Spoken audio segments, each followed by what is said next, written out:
Hey everybody! Hey welcome everybody! back Welcome back to. All right. I'm done. Hey everybody! Welcome back to DocWood Theory. My name is DocWood, And I'm your boy Theory. Let's get right into it. all right. So first, I just want to say that you are probably the most useless human on the fucking planet. I So have quite a few people that will agree with you in that. no, I don't mean in like the physical sense because you're broken. What I mean is you're a heavy breather and you take a lot of my oxygen in the room. And where I might register normally at like a 98 percentile in my blood, when you're around, I register at like a 92, which is actually scary. Do you know the CIA knows about the end of the world? You can't fucking hijack Wi-Fi stuff and think we're gonna Dude, do a goddamn come on, episode bro. about it. No, Man. no, dude, you are not as He's cool. always as so You are not good. as cool as Hecklefish. I am Hecklefish. You think you're Hecklefish? I look like him. No, you don't look anything like Hecklefish. I told you, you look like a black grease. Anunnaki. Anunnaki. Anunnaki. What if they sue us Anunnaki. now? Huh? What if they sue us now? He's not gonna sue us. I would love for him to sue us. That'd be great. That'd be great PR. That'd be wouldn't great PR. Anunnaki. And then we do podcasts about litigation. We changed our name of our podcast to Files Y. He's fish heckling. I'm the Feckler.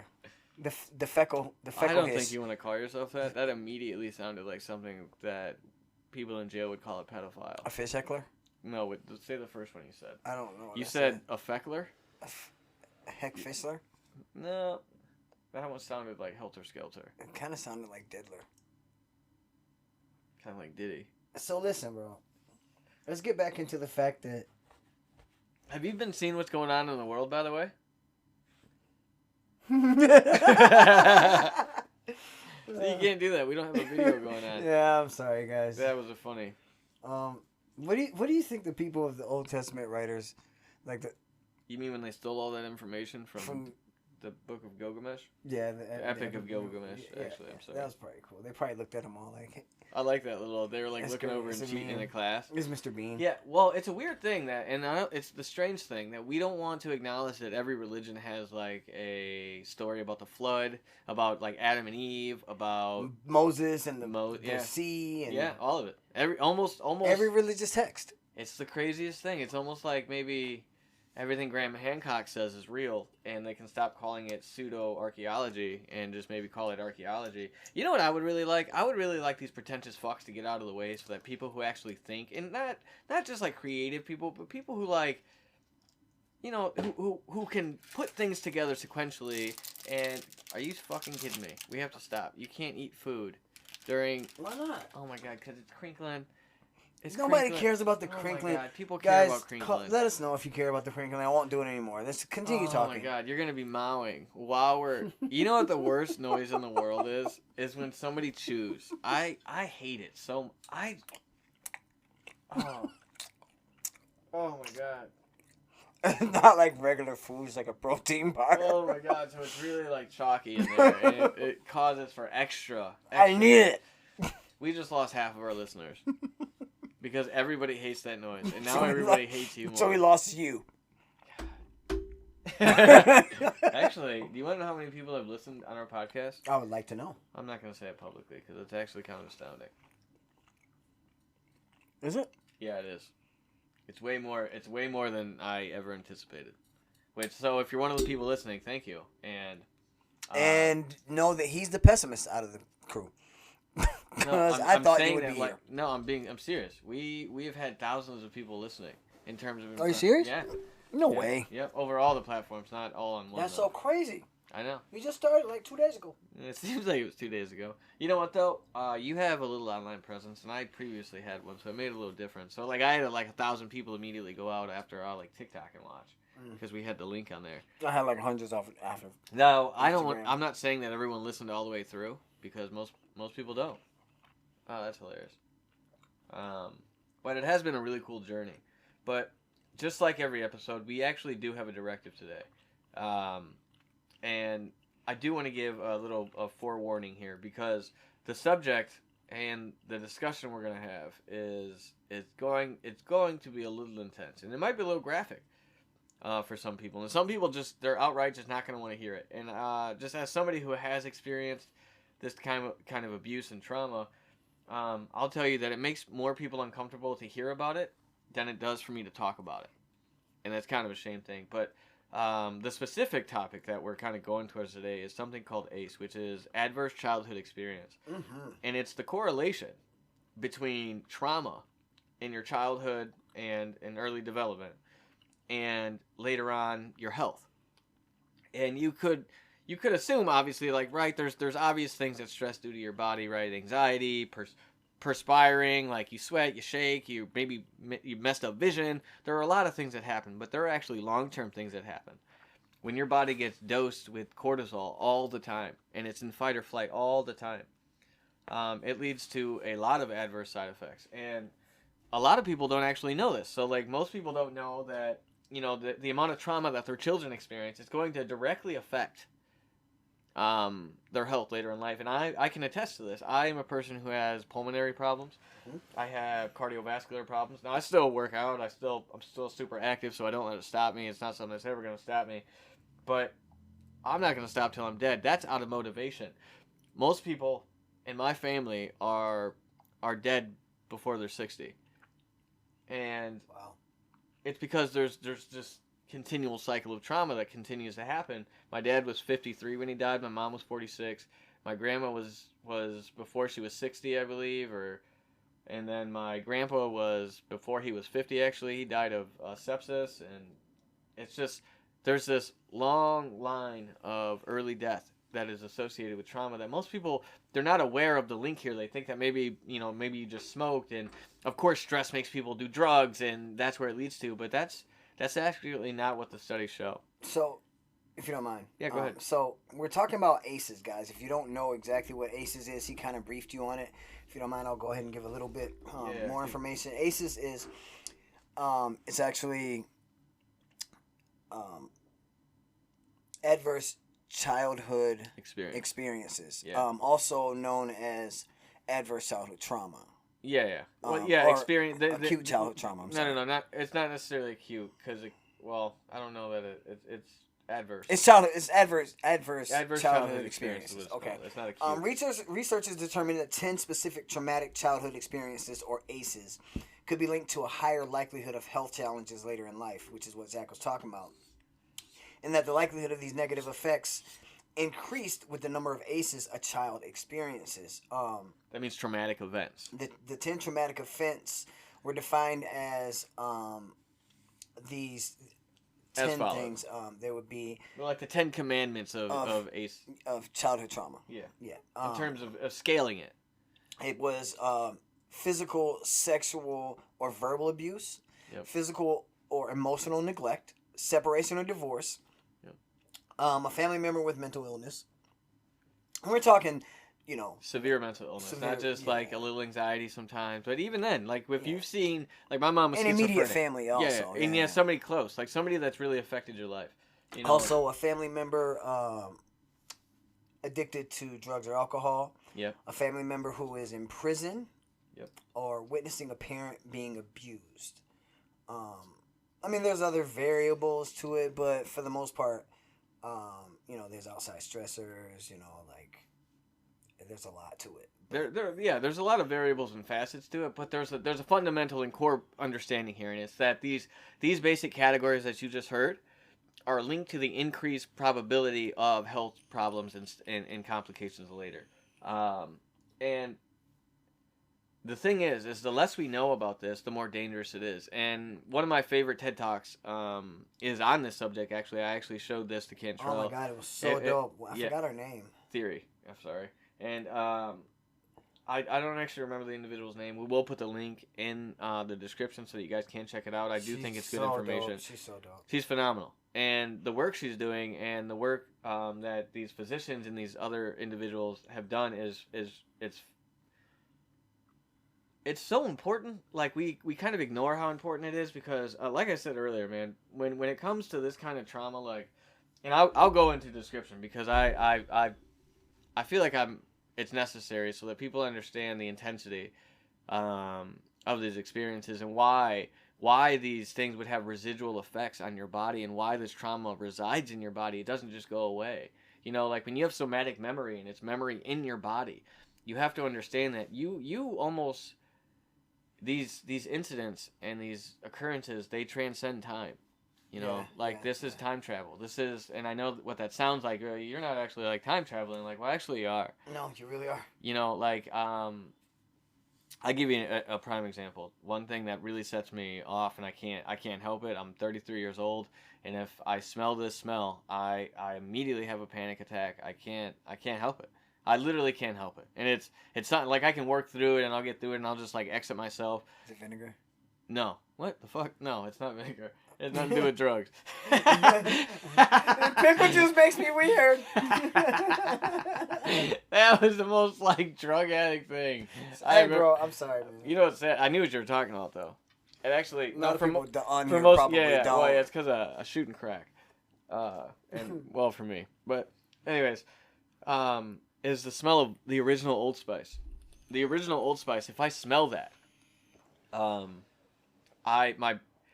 my body just, my mind goes to this place, and I'll have like memories, like, and they're almost like eyelid movies, and I can't help it. I can't help what happens. I can control myself because I've gotten way better at managing it. But when I was a kid, it would really fuck me up because the person that molested me every day, and I shouldn't say molested. I kind of hate the fact that I use that term because it's like it softens the blow. The person that raped me daily, call it what it is. Yeah, right. Call it what you it know is, what I'm guys. saying? Like for yourself and for everyone else involved. Like, in terms of acknowledgement, because you have to understand. Like for a man to say that, it's a little different, right?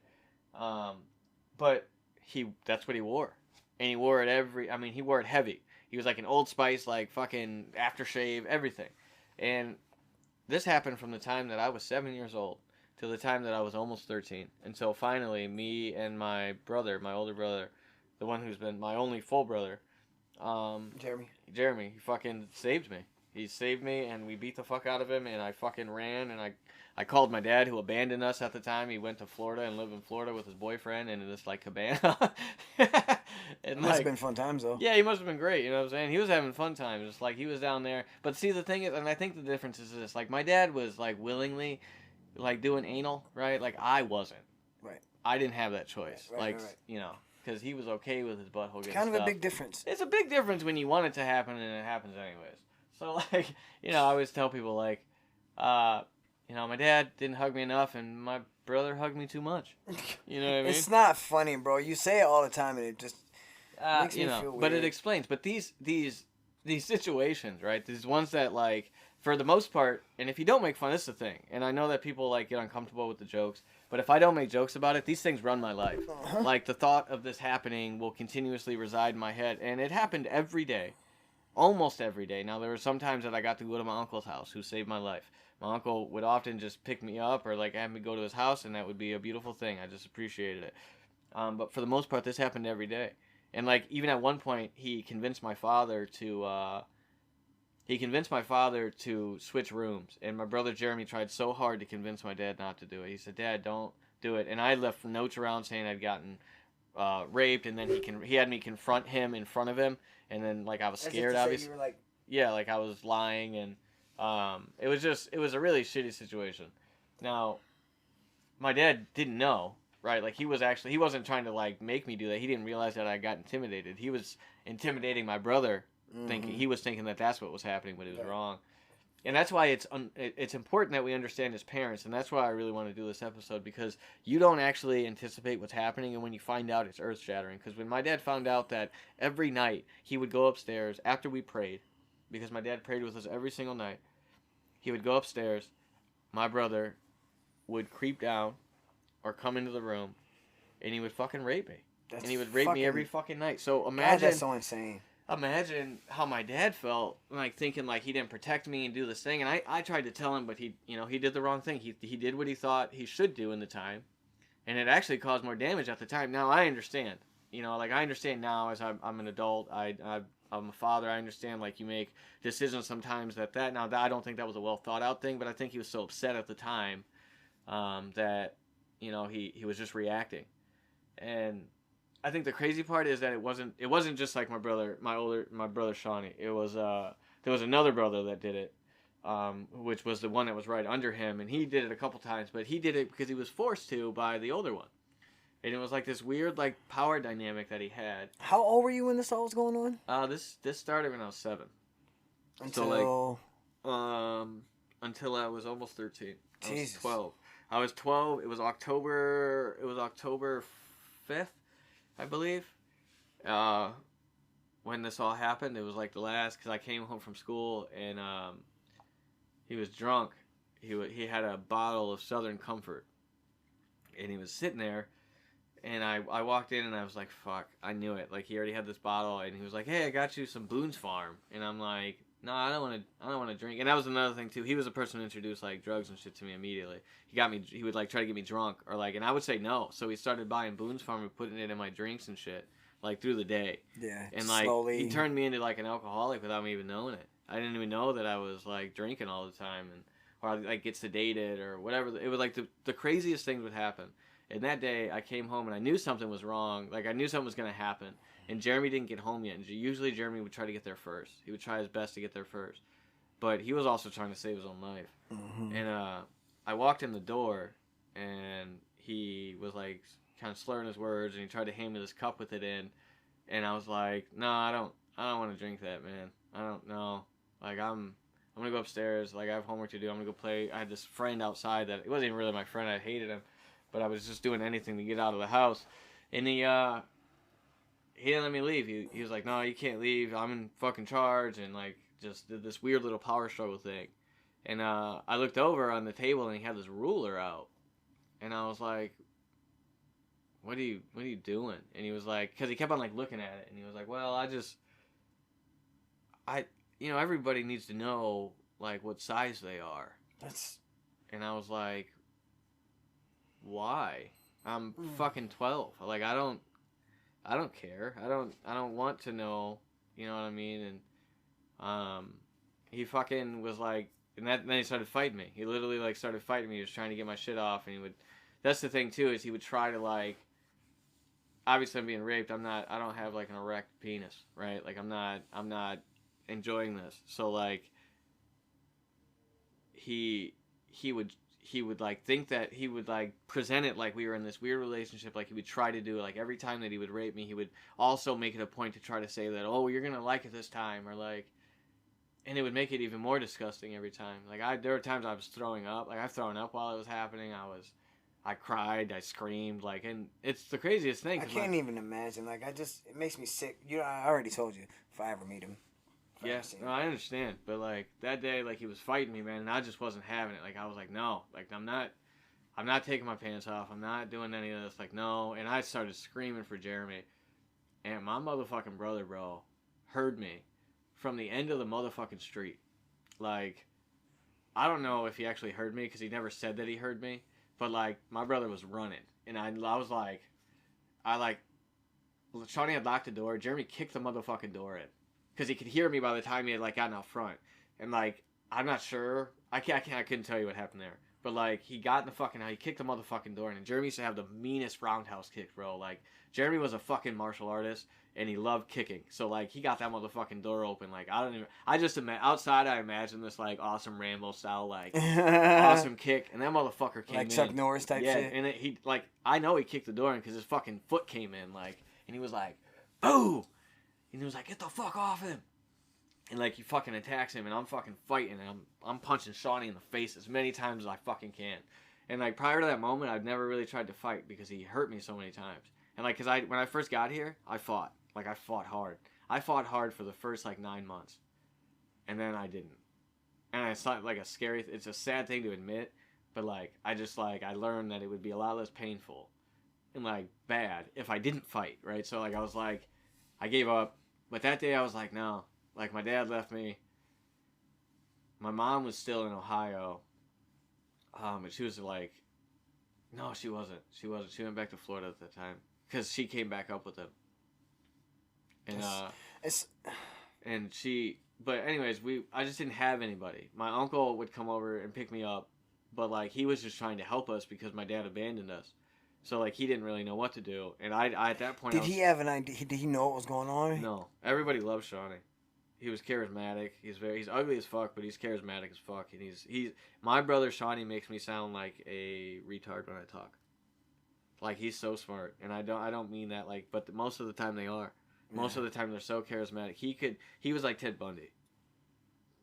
Like, he's intelligent, he can rap, he can draw, he can play for everything. But he just looks like a mongoloid. He was just sick. Yeah, well, he looks like a mongoloid, too. And I think that was another thing. It early stemmed from denial, but he had got molested by my step-grandfather, who I've never really met. His name was Cliff. And it just happened to him. So he just wanted to feel the authority, I think, or something, and then he formed a habit to it. But that day, man, Jeremy we fought the fuck out of him. And Shawnee was strong. We didn't win. Like, that whole time we're doing that, we're just actually... Yeah, no, we didn't win. How much older? He's 20-something at the time. So, like... You guys are kids. And we're kids. I'm 12, Jeremy's 14. So Jeremy's fucking Marshall's age. So, guys, and not to cut you off, Zach, but, or DocWood, but we're talking about ACEs, adverse childhood experiences, and if you're wondering what does that, I mean, because there's a score, they give you a score 1 to 8, right? Yeah. And if you're wondering what the ACEs score would mean, there's been a lot of studies done, and it says 1 in 6 experienced 4 or more types of ACEs out of the studies done. 3 times the risk of depression for those with an ACE score of 4 or more. 5 out of 10 leading causes of death are associated with ACEs, and 44% preventing ACEs could reduce the number of adults with depression by as much as 44%. So preventing ACEs could reduce the number of adults with depression. Yeah, right. So guys, what am I trying to say? Basically, love your kids, man. Love the babies. Yeah. Just love the babies, listen, none of this would have happened. You know what I'm saying? Like, and I'm not blaming him, because listen, I love my father. I think he was a great man. He tried really, really hard, and he had a fucked up family that, you know, there's only a couple of them in there that are normal. My dad did the best with what he had, for sure. Like, the way that he could have turned out, my dad should have been a fucking serial killer. His mom molested him. The shit that he His went fucking through. mom molested him. His mom my dad was kind of endowed, and I don't mean to say that like we all know it, but like, it was just something our mothers talked about when we were kids. And then we lived in a house with him, and he would and they were just something he would talk about. Like, not him. He would never talk. In fact, just if somebody said it, my dad was so disgusted with anybody that brought it up around children. So, like, I don't want to make it sound like that, but his mom was also very weird about it. And she would, like, weirdly say things to her friends and, like, do things. And so my dad had experienced it too. And my point is, of even saying any of this, is like, it can be prevented. Like, this whole situation could have been prevented. I didn't have to necessarily go through that.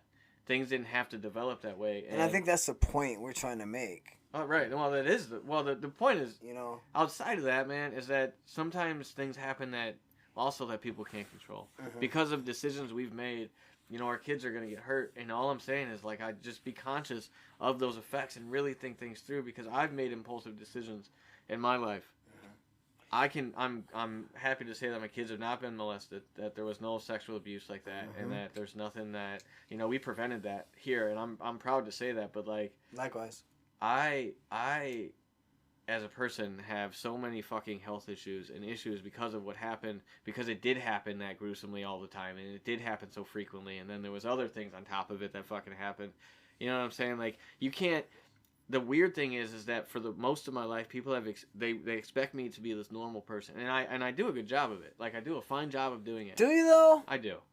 I'm not, like, I know it's a joke, but, like, the truth is, like, I function out there. I'm always the good employee. I'm always the reliable one. I'm always the good friend. You're the best friend I've ever. Like, I can't even. Guys, you don't understand. You don't know friendship until you're down on your luck.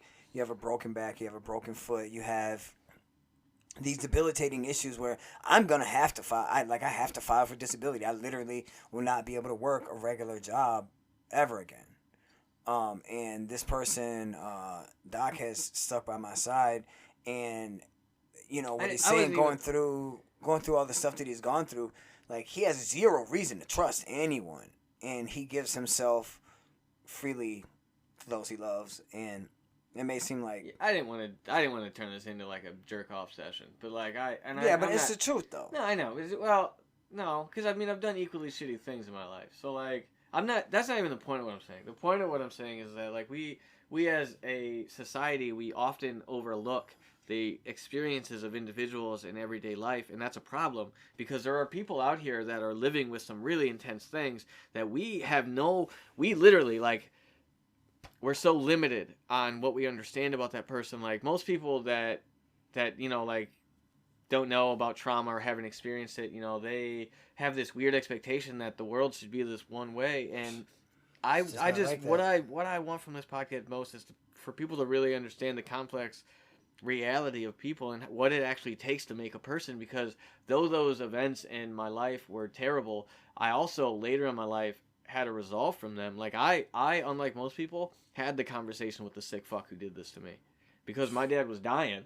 He had to see his son, and though my dad hated him, he loved him at the same time, and I understood that.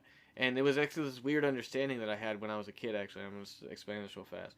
The reason I never told my mom was because I was scared that my mom would kill him. Because my mom was already she was at one point facing 20 years in prison. She's a gang member. Like my mom was about it. And I was so scared for my father, not of him, but that my dad would be sad that his son died. And I didn't want to tell. After that reaction that my dad had and all that stuff, in my kid mind, I had concluded that my mom would kill Shawnee, and that my dad would be sad, and then I would be responsible for my dad being sad, and that maybe my dad would kill himself, or like something would happen. Just a snowball. And that he would hate. Bullshit. And in my kid mind, that's why we need the adults to step up, because the kid mind doesn't make sense, right? Like it doesn't make, like, why didn't you just tell people? I don't fucking know. You know what I'm saying? Because you couldn't rationalize all of the things going on in your head, for one, and two, if you did, the consequences that everyone would have to suffer versus just yourself. Right. Well, you know what I mean? You were looking out for everyone else, which is, Which, at the time, I look at it now and it's stupid, but the beautiful part is like when my dad was dying, he wanted to see his son, and nobody in my family was willing to go get him. Nobody was. I was the only one that was willing to go get him because my dad wanted to see him, because I love my father, and that's what he wanted. And I knew that he was dying. And I was like, I'll go get him, Dad. And he was like, no. Where was he? He was in Wisconsin. I drove all the way to Wisconsin. And I went and picked him up. And on the way back, it was me and Marie. And Marie was so disgusted. She hates him. Marie hates him more than anybody. And she fucking was like, no, you're sitting in the back. And then I realized that it scared me. I had to see him, which was weird. I couldn't have him behind me. And I kept on having panic attacks while we were driving. And she was like, "Are you sick? Fuck, you need to get in the front." And Marie talks down to him, good, and in the best way possible. And she passed out in the back because she always has her hand on me the whole time. And we're having this conversation. Can we go through Chicago? And I know that we're by the hood, right? Because I'm aware, because I've gotten lost in Chicago many times. Yeah. Right. And it's really easy to find the hood when you're in Chicago. I've never gotten lost in Chicago. I've always been there on my sober times. Oh really? I've never been. Well, no, I was there. I've never been there. I knew where I was. I wasn't lost then. I wasn't lost this time. So we're going through Chicago, and I'm asking him, and I'm like, my first question is Shawnee, why'd you do that to me, man? How could you do that to me?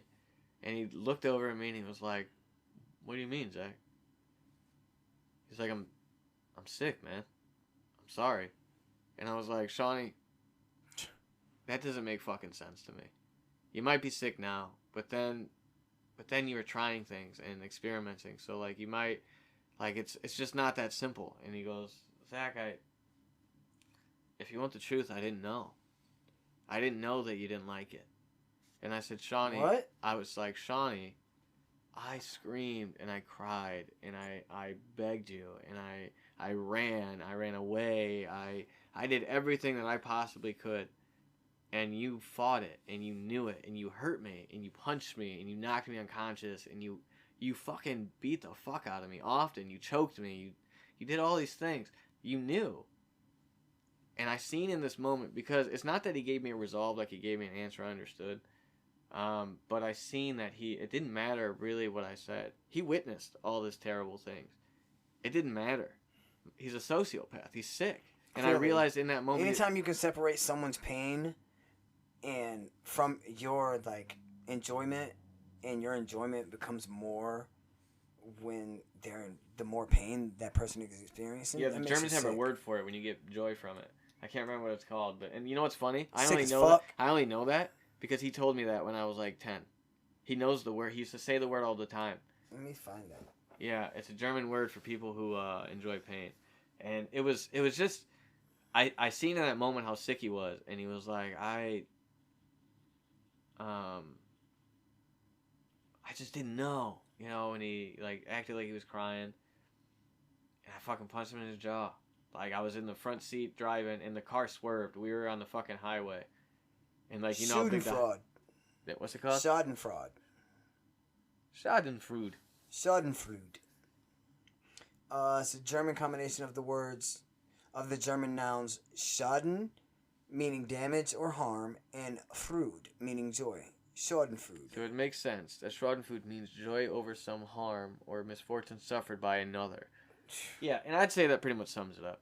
And I fucking hit him straight in his jaw, man. And I knew in that moment that like I wasn't scared of him anymore because this little bitch was gonna fucking be this way regardless. And I got liberated from this thing that was hanging over me. It was actually a really beautiful moment because I realized in that moment, one, I knew that I could whoop his ass now. Like I was a grown ass man. Like there ain't no way. Like I hit hard like a motherfucker, bro. Yeah, you gonna catch it. Like he did. He caught it there. Did he? I punched him straight in his jaw. And the car fucking swerved. Marie wakes up and she's like, "What's going on?" And I was like, "Nothing." And I was like, "I just punched Ronnie in the mouth." Not to laugh, but he's just fucking sitting there fucking crying. Good, he deserves to cry, you bitch ass. We fucking punk. get back to the house and everybody's like, they're not talking to him. He's just kind of sitting in the corner.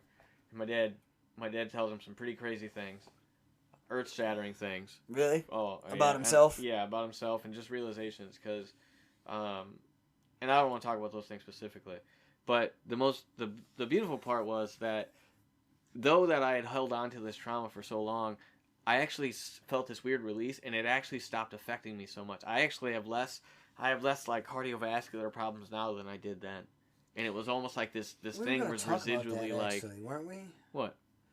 All the things that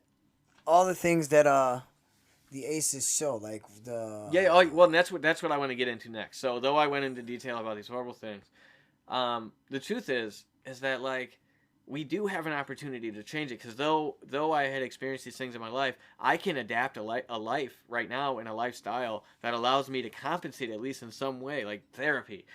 I don't think that therapy is good for people for super long terms. I know that people will encourage that, but I think reopening a wound, especially like mine, it has really adverse side effects. So like it's better to have like quick intermediate therapy when I need it, support, and then maybe follow up and like aftercare things.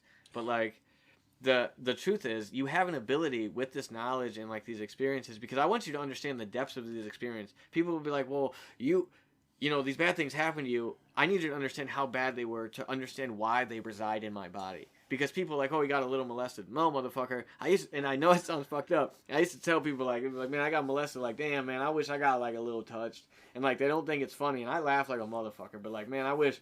Damn, man, I really got a little touch. I wish I'd only got like a little. I wish I just had like a weird uncle that just kind of like fingered my butthole or something. You know what I'm saying? Instead of like full on getting raped. You know what I'm saying? So this is getting finger heavy. in the mouth. And all right, shit. guys. So listen. So all this information that I'm giving to you right now, whisper in the ear, like... from the Stop Abuse campaign, and you can you can find all this that I'm about to read to you in the Stop Abuse campaign website.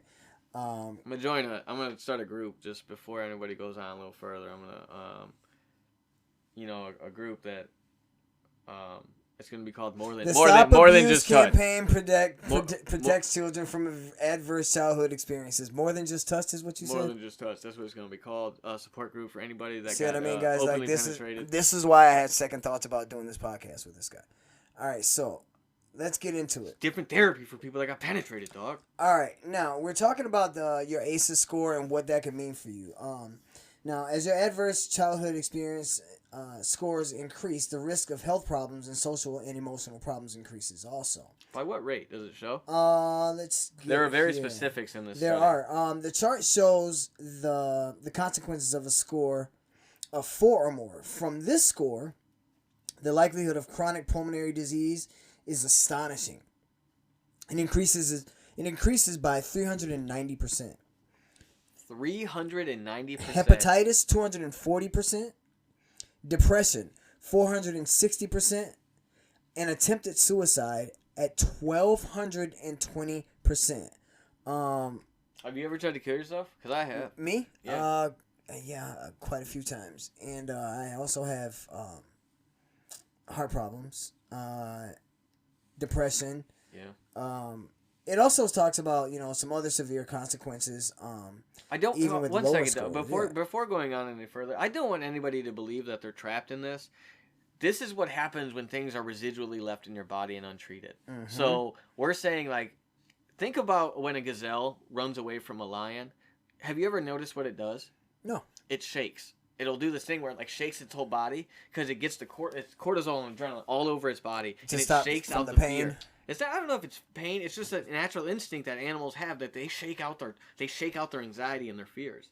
And not to say that they're doing it like that on purpose, but what happens is that's a byproduct of it, right? Because just like when you get stressed, where do you hold stress in your body? In the back of your neck, like your shoulders, you know what I'm saying, your back. So it's important that we release these experiences because of the traumatic event that happened. You have a fight or flight system that exists that basically reacts when your body is dosed constantly with cortisol. There's going to be adverse consequences.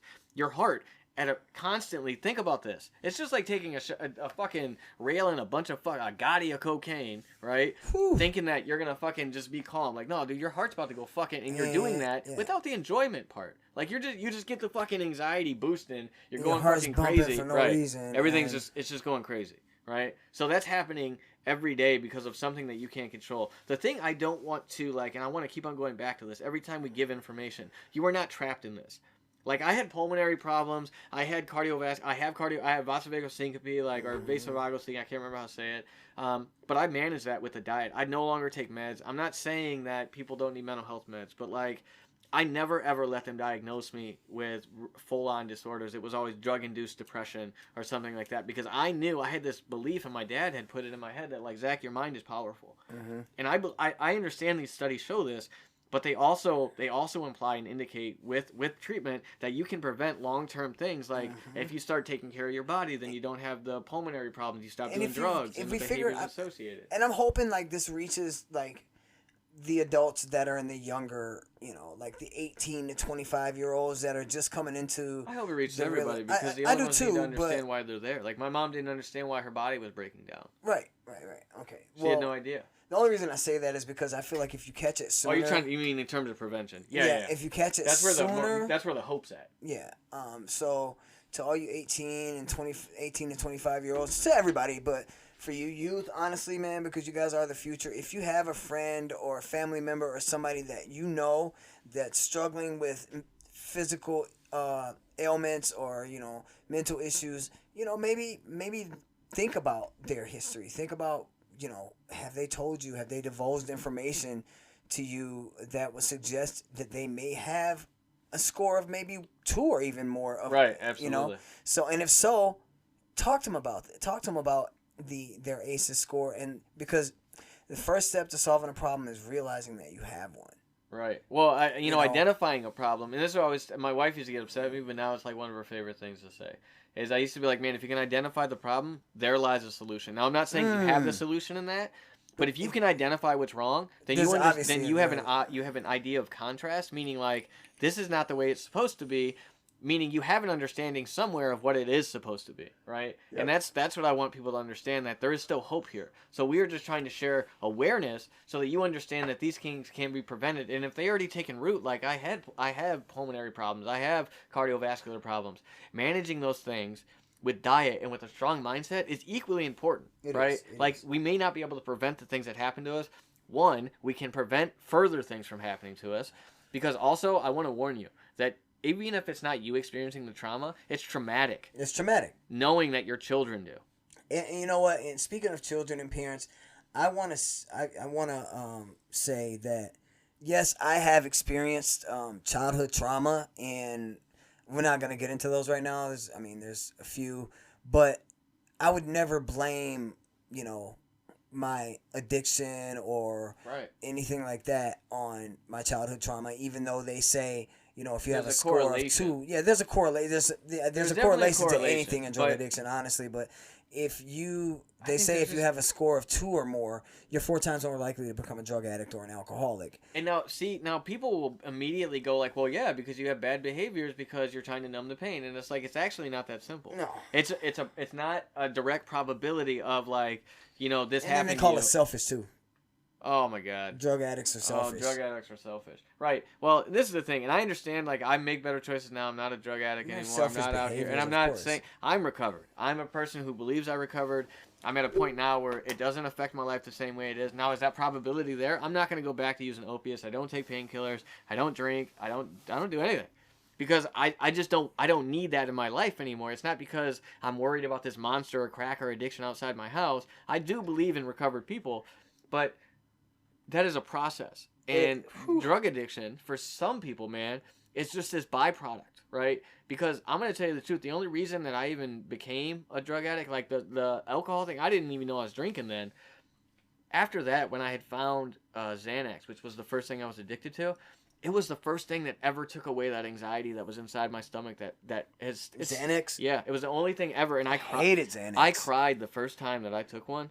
I literally went up. My mom gave me one, and because I was having a panic attack, and I fucking cried. I cried like a little fucking baby because for the first time in my life, that You had ball, relief? I didn't feel it, and I was in love with it. And people never understood, like, why is he always trying to get fucked up? He just likes to get high. Like, no, man, No. I like to feel normal, and that's what fucking addiction is. And you have to understand, like, we don't fucking feel normal, and I don't feel normal because I wasn't treated normal, and I'm not blaming like the things that happen. But listen, man, when you have the people in your life that are supposed to love and protect you and they fucking hurt you instead, life's a little more complicated. It's a little bit more. It just, you don't know, like he said, you don't know who to trust. Now, Sorry for yawning. No, I've had the privilege of meeting some really great people and friends. So it's easy to be a good friend when you have good friends, right? And that's what people will compliment me all the time. It's like, yeah, but look at my friends. David McIntyre, one of the most beautiful people in the fucking world. That man, physically and just like, internally, he's amazing. I don't even man. One day we just need a whole David McIntyre season because the motherfucker will give you so much love and understanding about yourself. Freaking dude. love Dave. I loved bro. it, and you do the same thing for me. So I've been, and that's a part of this too, is establishing a good community, establishing a connection and an understanding, because we can mitigate the impact of these traumatic experiences. They don't have to run our life. I promise you, man.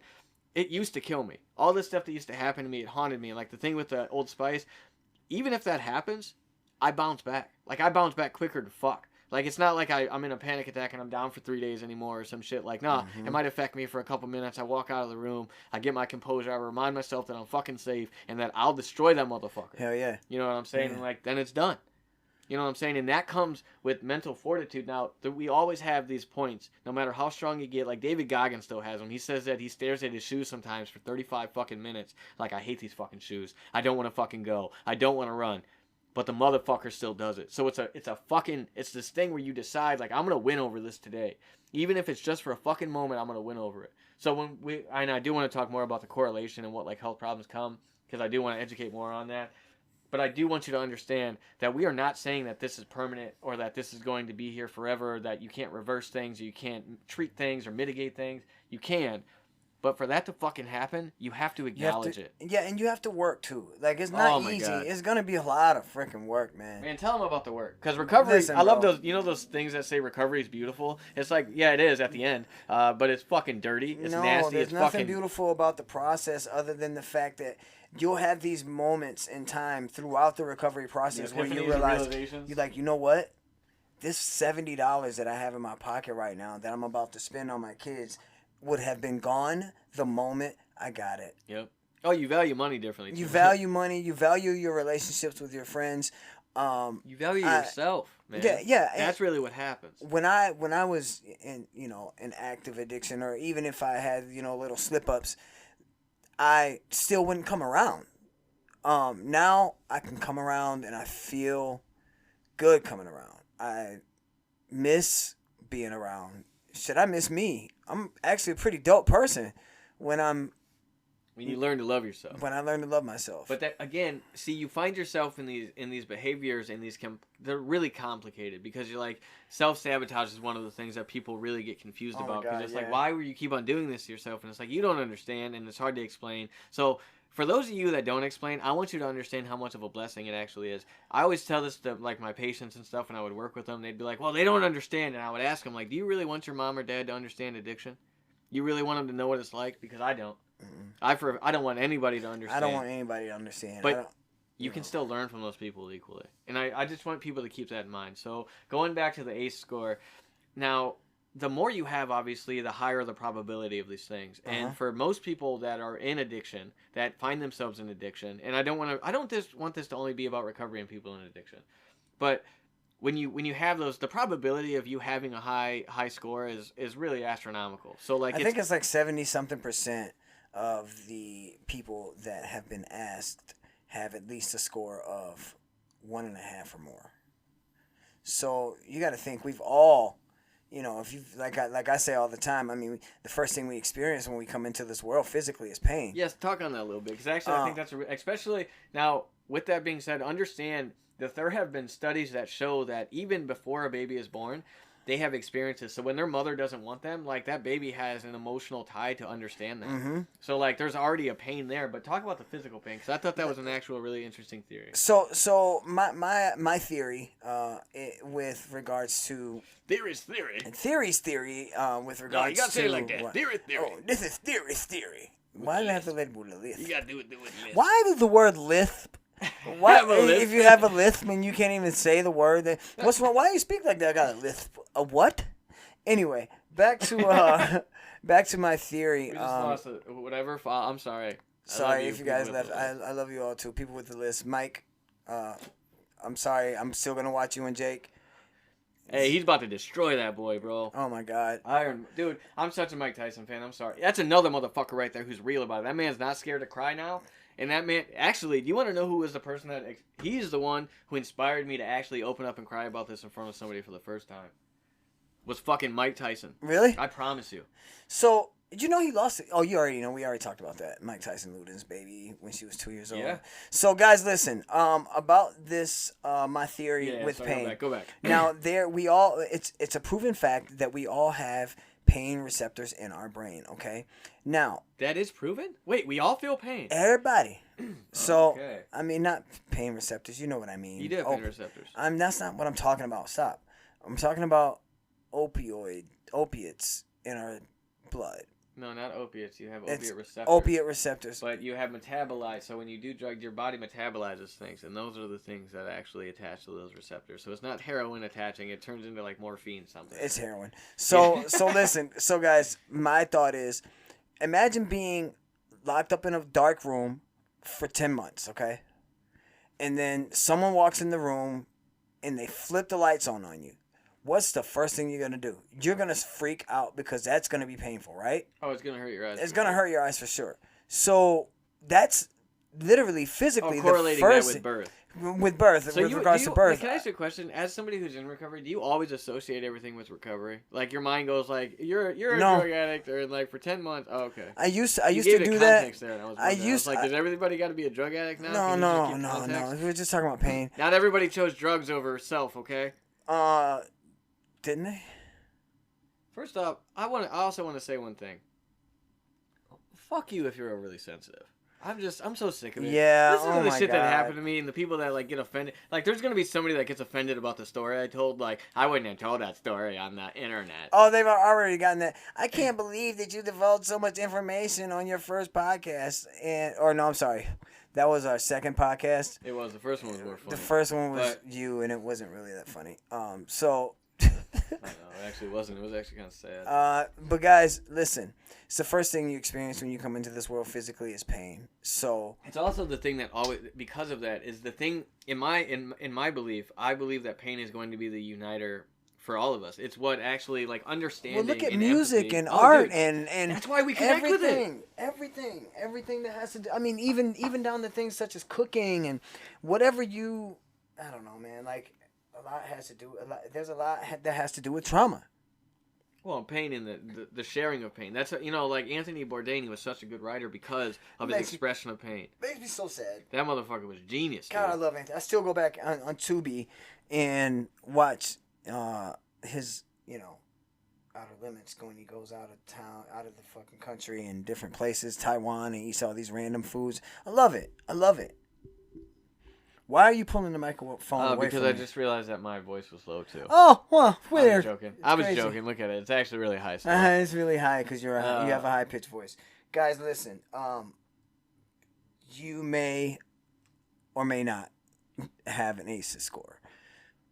It's easy to find out. Just go check it out. Look it up. If you're dealing with some physical ailments or... We're not saying I'm not saying like dwell on it. That's what I'm saying. Dwell on it because you ain't going to never get better. You're always going to be sick. Oh, my God. You're always going to be an addict. You're always going to... Yeah, so, and that's the part of your brain you're not going to listen to. The one that says that. Can you please get that away from your foot? Thank you. I found that disgusting.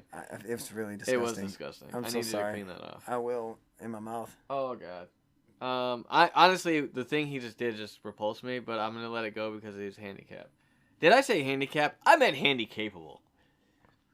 Which brings me to my next sponsor, DocWood Theory. Hey! Catch us on Spotify.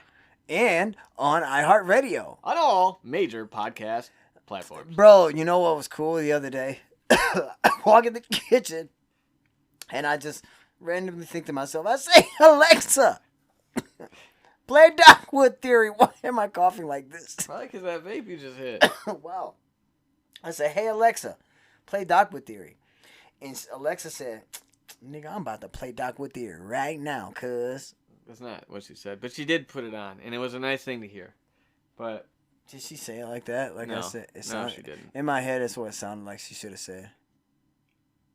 Yeah, you know, and I think that's another thing. As you can see, you see the delusions that people have to live in. The delusions that they actually have to live in to exist. You know what I'm saying? Because Cantel doesn't want to talk about it, but oh God, here we go. I don't want to talk about. He experienced a really hard trauma. And it was the day he realized that Bill Cosby was actually a convicted rapist and that it was his most identical doppelganger. And that for the rest of his life. And I am so serious about this because he is my best friend and I'm tired of this burden and pain. He is not Bill. Okay? Theory is his own self. Even though he looks like Bill Cosby and he equally tries to roofie people's drinks, he's not him. Equally though? Equally? 1 in 4 girls I've dated I've roofied. That's not... Oh my God, what if you had that ratio? I would actually have to call the cops right now. If I didn't have that ratio, it would be even stranger. So I want everyone to know that this is going to go down to a solo act. And this is actually Theory's rapist, his last show. And you know, Tiger got a song. Was his name Tiger? Tiger. Man, come on, man. I'm so tired of it. Touch. That boy's touched. Touch. That boy's He touched. got a song called Touch. Oh, Busta Rhymes got a song called Touch It, Drop It, Bring It, Baby, Touch It.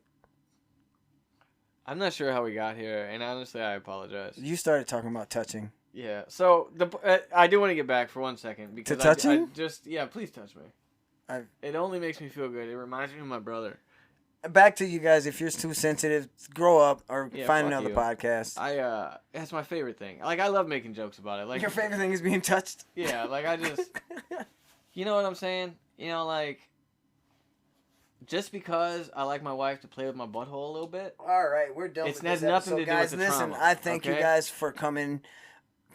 I thank her every time too. I thank you guys. I thank you guys for stopping in.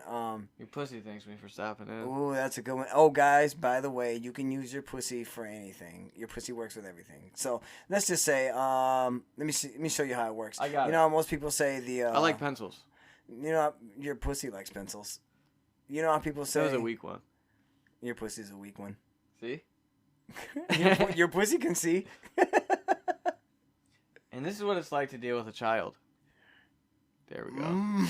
That's the only way to win. That's the only way to win, you sick fuck. Your pussy's childish. Oh, God, your pussy works with anything. You know, this is just coming to my next point. You can't help who you love in your life. And sometimes you might find yourself around people like him. Who you can't really bring around your children. They love me. My child cries when you go by him. And he literally said no for the first time because he's seen Cantrell. Oh my god. He literally thought that Bill had walked in the house. So. I came in with a box of pudding pops and Jello pudding cups. And you know, we with don't that ugly ass sweater on. You know, we don't with the Jello pudding cups, you know, we don't use spoons. Remember the joke I told in jail when Remember I first I don't met use you? spoons from my Jello pudding cups? Yeah. Do you remember the joke I told about the Still Cosby in jail? The Still Cosby. I forgot the joke, but I remember Still Cosby. The fucking drink you'd make, or the fucking drink you'd make the bitches the Still Cosby. Make the Still Cosby. Yeah. I'm not gonna give context there. Yeah, it's pretty bad. But there's an important thing here, man, and that's to have a sense of humor. Win. No, you're not. First off, you're a fucking loser when it comes to these bets. You lose every single time. Bro, look, bro. I'm like 3 points away. I'm like 5 points away from winning. Why? What are you talking about? All I need is. I have no hopes in this. Listen, I want to close out with this because we're running out of an hour, and I don't want to. So negative. I'm not negative. I'm just realistic.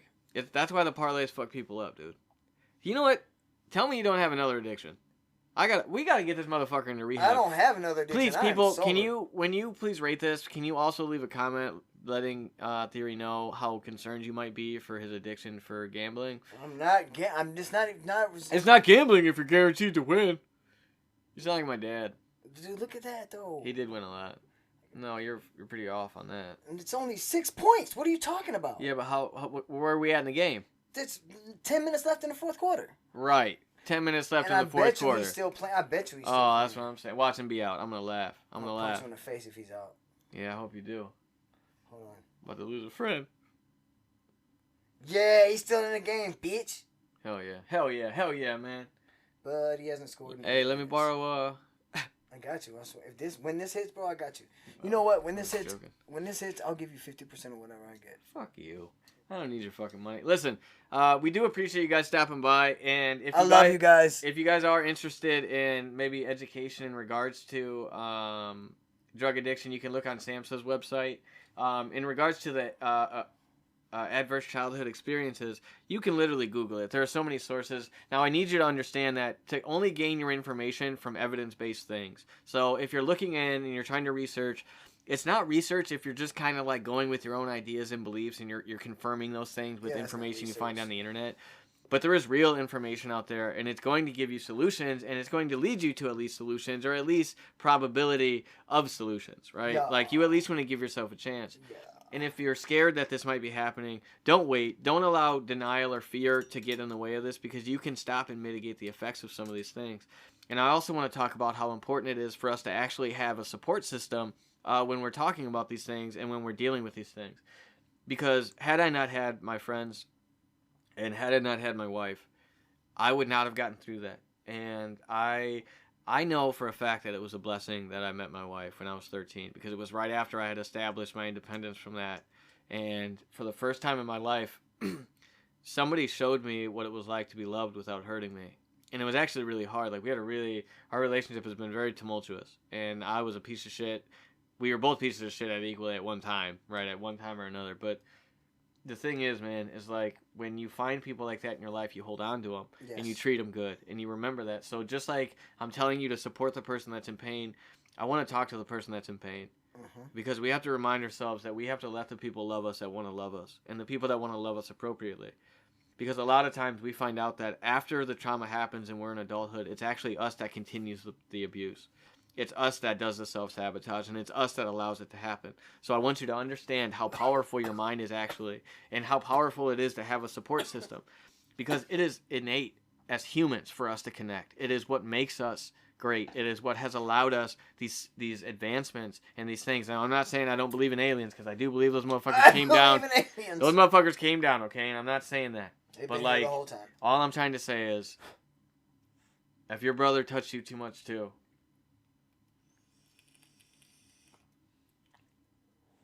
I just hope you know you're not the only one. That you're not the only one, and that I just hope it was more than I got touched. Jesus. Guys, listen, have a good night. We appreciate you for stopping in. He's never going to grow up. I'm just joking. I don't wish that. But you get too serious about things too long, right? But I do want people to know that they're not alone in it. And also to not be scared or shamed into not talking about it, because for a long time I would just say, like, molest. But it gave people this little, like, oh, man, this dude's uncle touched him a little bit. Like, nah, dude, my butthole didn't just get played with. No, I got raped. Nah, motherfucker raped the fuck out of me all the time. And then, like, there was no hole that got spared. You know what I'm saying? Jesus. What? Guys. What's the Star Trek saying? Like, what do they say? Live long and prosper? Live long. No, not the live long and prosper thing. Like the frontier, beyond the frontier, some shit like about. To the. What is the saying? To the unknown or something. To something and beyond. Motherfucker, you just quoted Buzz Lightyear. To infinity and beyond. I'm laying down. What is the Star Trek? What is the Star Trek quote? Star Trek? I thought you were just talking about something else. Star Trek quote. You know what? Famous line. Never mind. I can't find it. But it's something about exploring the beyond. But I love you guys. We appreciate the stepping in, and just if you are interested in educating yourself more about the subject, I do encourage you to do so, because it's literally part of the process, and it's kind of required. You know, we're at a point right now where it's so monumental, and it's so. I have met more people that this happened to than I care to admit. You know, and I'm tired of watching people be hurt because of it, and I'm tired of watching it basically develop under people's noses because they can't face what's actually happening, or they can't have the conversation. So if you were a little squeamish or it was too graphic, I do apologize. But I need you to understand the intensity of what happens when we ignore these things, or why these things reside inside of us. Because it's not as simple as just forgetting it and moving on, because people live in this utopian world where they think that you can just move past your plight, or that you just go through these things on purpose, or that you just have to you just got to move past it. It's not that simple. It is possible, but it's not that simple. So we thank you for stopping by. You know, thank you for joining us at DocWood Theory. And we just want to, just much love, man. And keep it perpetuating, because we'd rather perpetuate love than the hate that's going on in the world. Be you. Stay the course. You got this.